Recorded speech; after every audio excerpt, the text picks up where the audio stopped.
Sisimulan na natin ang revolusyon. Labas ninyo ang inyong mga sedula!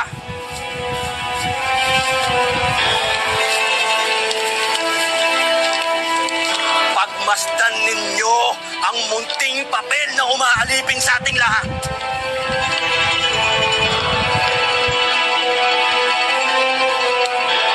Katipunan,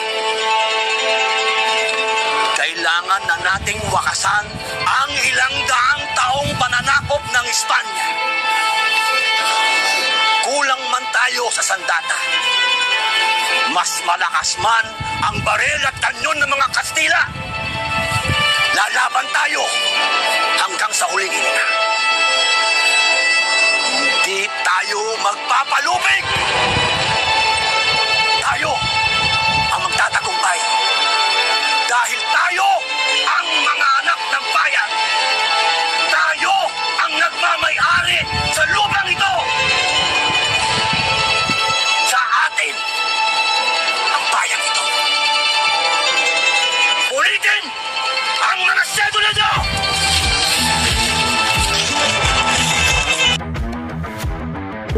Good day everyone. So for today we're gonna be presenting the written account of Guillermo Magsangkay manifested that the first cry of revolution happened in Balintawak.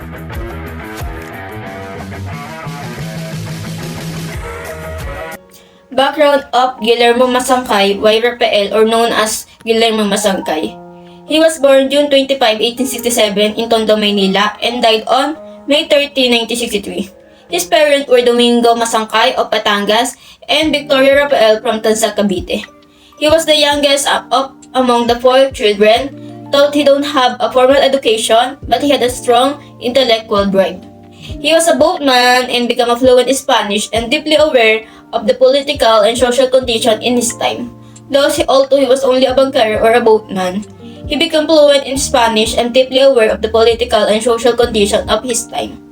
He was one of the first members of the Katipunan, this organization that wants to create an independent Philippines.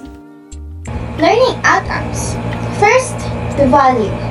Listeners will gain an understanding of the bravery and selflessness of the Filipino revolutionaries in the Balintawak Cry and their fight for independence. Secondly, the knowledge. Audiences will have a true comprehension of the background and incidents surrounding the cry of Balintawak, as well as the major players and discussion about the revolution that took place within the Katipunan.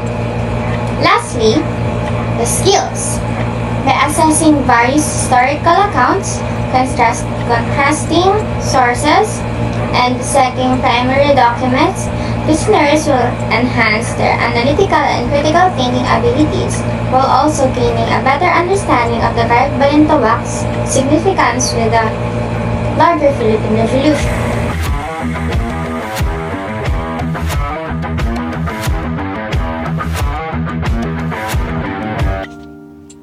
The first cry of revolution happened in Balintawak. The Spanish learned about the secret organization of the Philippines known as the Katipunan. Several of its members were tracked and many were imprisoned. Katipunan is a secret organization that led by Andres Bonifacio. On August 26, 1896, at the rustic barrio of Balintawak, a big event was held at the house of Apollonia Samson. The meeting was opened with Andres Bonifacio presiding and Emilio Cinto acting as a secretary. Along with the leader of Katipunans, Aguedo de Rosario, Tomas Remigio, Bishop Pantas, Teodoro Plata, Pio Venezuela, Enrique Pacheco, and Francisco Caroña, and composed the board of directors of the organization. Delegates from Bulacan, Cabanatuan, Cavite, and Morong Rizal were also present. On August 26, around 9 a.m., Andres Bonifacio chaired a meeting where the uprising timing was debated. Teodoro Plata, Brosio Pantas, and Pio Valenzuela argued against an early revolution. Citing the need for proper preparation, Plata emphasized the necessity of arms and food, while Valenzuela invoked Rizal's argumentation on the rich not supporting the Katipunan.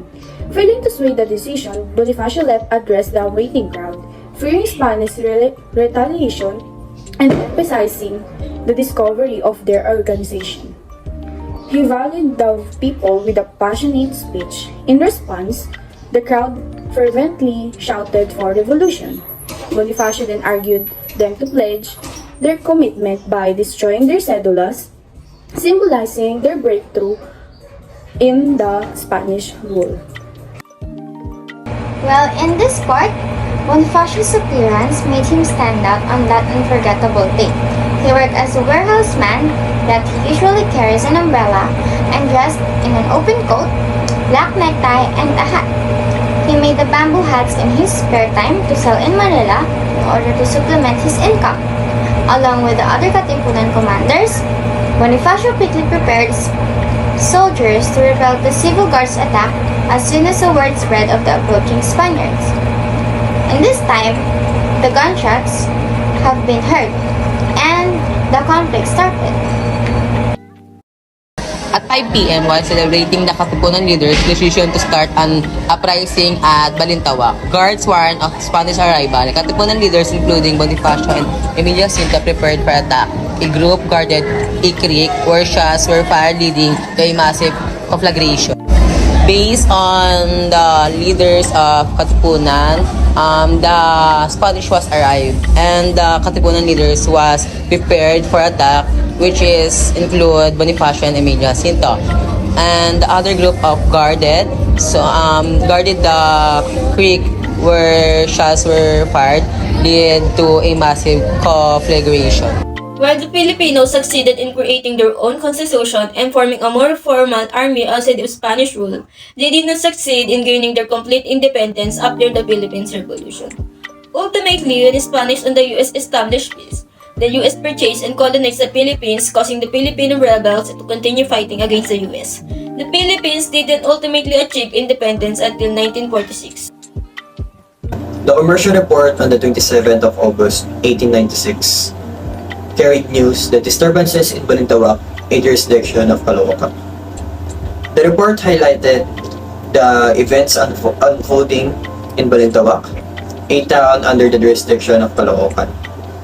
The report states that a group of men, bandits, led by Mestizo, a leader of the Cuadrilleros of the district of Tondo, led by Mestizo, they roamed in the mountains of San Mateo upon the barrio of Balintawak.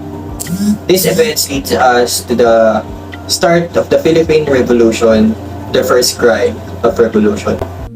Sassoon account described the disturbances which affected far beyond Balintawak, Caloocan vicinity. The Sassoon account gave us an explanation about the events happened in Balintawak. It is written in the book of Bueller, 1998, The Cry of Balintawak. This book explains the events happened in Balintawak, which affected areas beyond the vicinity of Balintawak.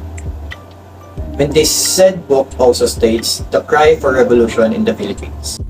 On August 27, 1896, the British consul in Manila sent a cipher telegram to London, revealing that a large number of natives were involved in a conspiracy, but no fighting occurred in Manila. In the 1930s, most surviving Katipuneros reported cedula shredding in Pook, Kangkong, with the small settlements like Kangkong, Banlat, and Pasong Tamo falling under the jurisdiction of Great Balintawak, as shown in the map.